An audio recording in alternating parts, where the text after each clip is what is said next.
नमस्ते स्टूडेंट्स, मैं JVN DS Kumar Yadav, faculty of education and methodology, Jyoti Vidyapeeth women's university Jaipur, अपने digital class में आप सभी का स्वागत करता हूं। स्टूडेंट्स, मैंने ये लेक्चर प्रिपेयर किया है BSc B.Ed ZBC second same students के लिए। आपके बॉटनी पेपर का नाम है डायवर्सिटी ऑफ क्रिप्टोगैम्स और आपके सिलेबस में इस क्रिप्टोगैम्स में 2 पार्ट्स पढ़ने हैं। उसमें से पहला सा होता है ब्रायोफाइटा, दूसरा होता है टेरिडोफाइटा। तो ब्रायोफाइटा में हम शुरू किए थे बिफोर लॉकडाउन, हमने अपना क्लास स्टार्ट किया था, जिसमें से ब्रायोफाइटा का general character, features, habitat, location, classification. इसके बाद हमने अपने सिलेबस में चूँकि 3 जेनरा पढ़ने हैं ब्रायोफाइटा में, जो कि मार्केंसिया, एंथोसिरॉस और फ्यूनेरिया है, तो इसमें से एक हमने स्टार्ट कर लिया था। तो इतने तक की पढ़ाई हम बिफोर लॉकडाउन अपनी यूनिवर्सिटी कैंपस में कर लिए थे। अभी मैं आपके सामने आया हूँ यहाँ लेक्चर लेकर के एंथोसिरॉस के बारे में, ठीक है।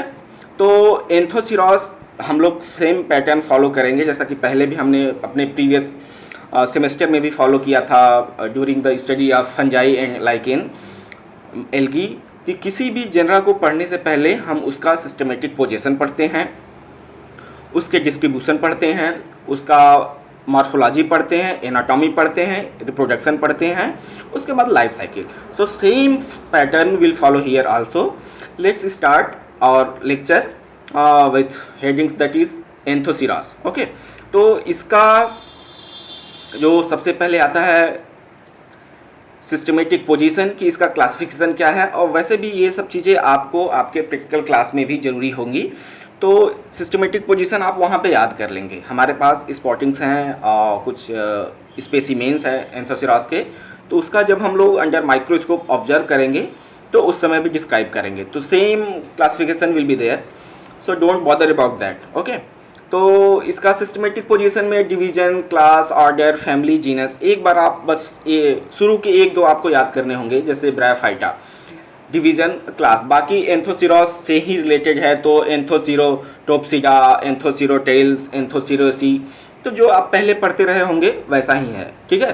तो anyhow will complete that Anthoceros classification, then will move distribution and habitat of Anthoceros. जैसा कि हमने पहले ही बताया है कि स्टूडेंट्स, ये जो ब्रायोफाइट्स होते हैं, ये इनका जो हैबिटाट होता है मॉइस्ट सैडी प्लेसेस है। जैसा कि आपको पता भी है कि इनको हम एम्फीबियंस कहते हैं प्लांट किंगडम का। क्यों? क्योंकि इनका जो लोकेशन होता है, हैबिटाट होता है, water as well as land होता है। जैसे आप एनिमल किंगडम में पढ़े होंगे कि फ्रॉग को एम्फीबियंस कहा जाता है, क्योंकि half of the life cycle of frog spend on land and half of the life cycle is spent in water.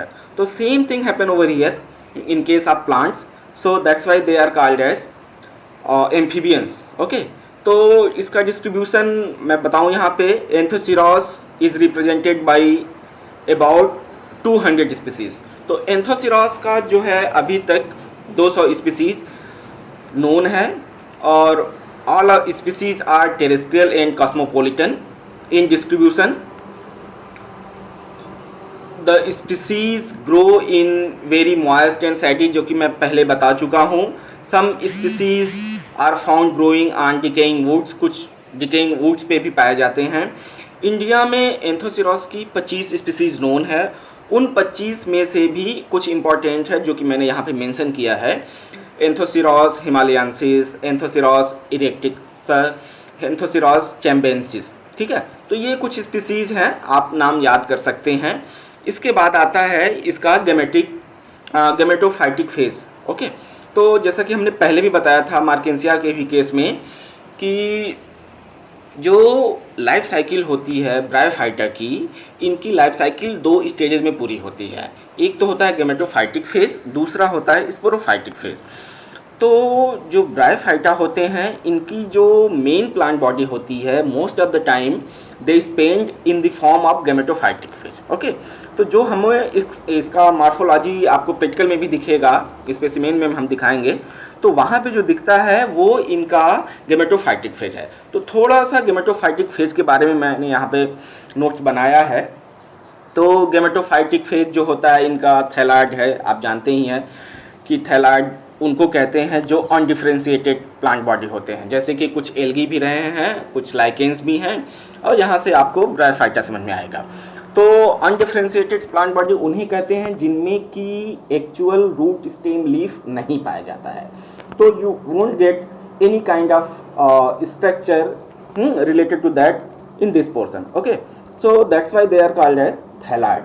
और ये होते हैं डॉर्सोवेंट्रली फ्लैटेंड होते हैं, चपटा होते हैं, ज़मीन पे चिपके रहते हैं।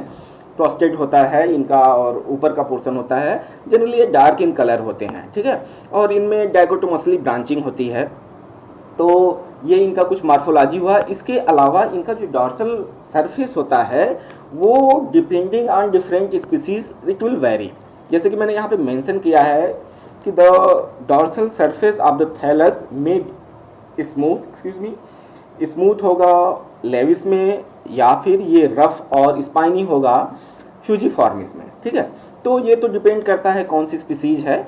इसके बाद आता है कि इसमें एक डिस्टिंक्ट मिडरीफ होती है, जैसा कि आपने मार्केंसिया में भी देखा होगा, मैंने पढ़ाया था आप लोग को। इसके अलावा जो वेंट्रल सरफेस होता है इसमें यूनिसेलुलर स्मूथ वॉल्ड राइजॉइड्स होते हैं, और ये राइजॉइड्स आपको मार्केंसिया में मिले होंगे। आगे चल के हम फ्यूनेरिया में भी इसके बारे में डिस्कस करेंगे, ठीक है। तो इसके बाद आता है जो वेंट्रल सरफेस होता है, this help to attach with the substratum that is land, that land is mostly moist places, ठीक है। और उसी से ये जो राइजॉइड्स होते हैं इसी के थ्रू ये अपना फूड मटेरियल और मिनरल्स वाटर एब्जॉर्ब करते हैं। इसके अलावा इसमें इसके अलावा आता है कि अब ये जो ट्यूबरकुलेट राइजॉइड्स स्केल्स जो होते हैं ये एब्सेंट है यहाँ पे। जैसा कि आपने मार्केंसिया में देखा होगा कि वहाँ पे ट्यूबरकुलेट और स्केल्स पाए जाते हैं, यहाँ पे ट्यूबरकुलेट राइजॉइड्स नहीं है, सिंपल राइजॉइड्स हैं।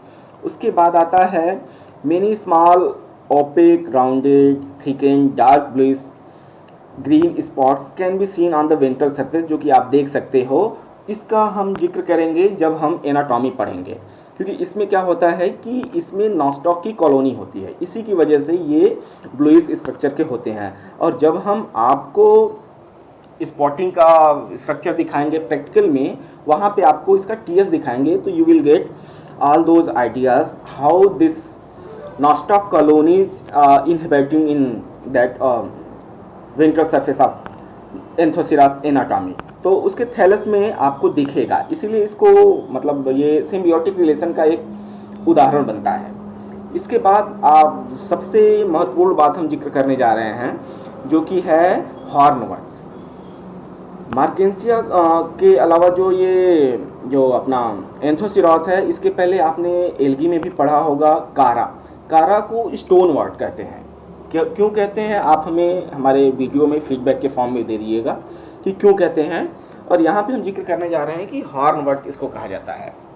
और हॉर्नवर्ड क्यों कहा जाता है, जैसा कि आप देख सकते हैं कि इसका जो थैलस होता है इसमें ग्रीनिश कलर का स्पाइन के स्ट्रक्चर के जैसा ही इसमें इरेक्ट होते हैं जो स्पोरोफाइट्स, उसके बेस पे इसको हॉर्न कहते हैं, क्योंकि ये से बैल का हॉर्न होता है, सींग उसी के स्ट्रक्चर का होता है, इसीलिए इसको हॉर्नवर्ड कहते हैं। इसके बाद हम आते हैं इसके इंटरनल स्ट्रक्चर में।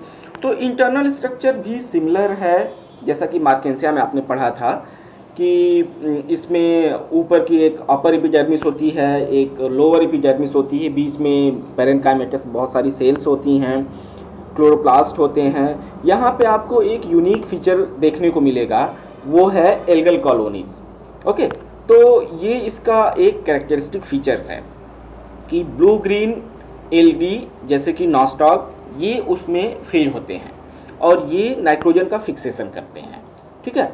तो ये इसका यूनिक फीचर है। बाकी तो आपको सिमिलर स्ट्रक्चर मिलेंगे, upper epidermis, lower epidermis, mucilaginous cavity, algal colony जो है ये थोड़ा यूनिक है, ठीक है, बाकी तो सिमिलर है। तो इस तरह से हमने आज देखा एनाटॉमी और इसका मार्फोलॉजी, डिस्ट्रीब्यूशन और सिस्टमेटिक पोजीशन। अब अगले क्लास में स्टूडेंट्स हम पढ़ेंगे इसका रिप्रोडक्शन, ठीक है। अगर आपको किसी तरह का डाउट है तो आप हमारे वीडियो में फीडबैक के फॉर्म में आप हमें क्वेरी कर सकते हैं। धन्यवाद।